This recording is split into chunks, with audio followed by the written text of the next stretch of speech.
Michelle? Syria. Any comment on the so-called ceasefire there and the preparation? Well, you said it best, so-called, right? I mean, look,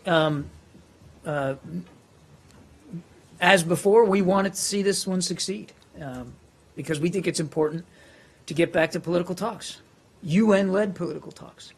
And you're not going to be able to do that if bombs continue to be dropped on the opposition. So we would have liked to have seen this latest ceasefire be a success. As far as I know, at least before coming out here, there are areas where it does appear to be holding, and there are areas where it doesn't. That is not at all atypical of what we've seen in the past with prior ceasefire, cessation of hostilities attempts, whether we were involved with those announcements or not. And we weren't always involved with everyone in the past. But we sadly have seen this one begin to unravel pretty much as quickly as they have unraveled in the past. And is there any coordination with the Russians regarding the Astana talks? Not that Did I'm the aware. secretary talk to Not that I'm aware Mr. of. Lavrov? Not that I'm aware of. Have you spoken with him on any issue related to I don't Syria have any in the last recent- few days? I don't have any recent discussions with Foreign Minister Lavrov to read out. Okay. Are you seeing that Mr. Lavrov was the person to call for tit for tat, with the expulsion of the Russian diplomats?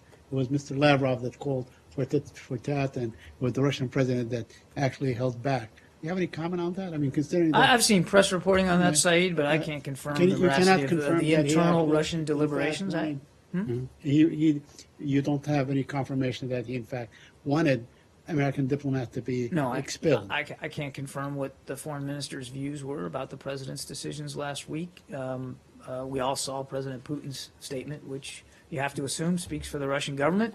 What deliberations and discussions they had internally prior to the President Putin issuing his statement, I simply have no idea. There's been no conversation between the secretary and the foreign minister on the issue of the diplomats. I don't have, let me just make sure that I'm checking this correctly here.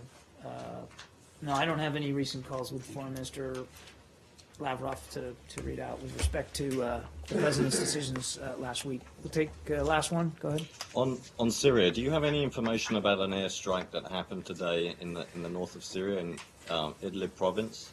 The Fatah al-Sham front is saying that 20 people were killed. I've seen some very early press reporting on that. I don't have any update for you. I was just apprised of that myself just before coming out here. I would encourage you to reach out to my Defense Department colleagues for more information on that. Okay. Fatah al-Sham is the same as Nusra, correct? I- So their claim, you don't take their clams. Don't take work. I mean, they're the ones that claimed 20 people were killed. Yeah, no, They're the same. I know that, and I know who they are, and Okay. al-Nusra is how we still refer to them. I just don't have any specific information on this, and again, I think the Defense Department is probably better to speak to it than me. Thanks.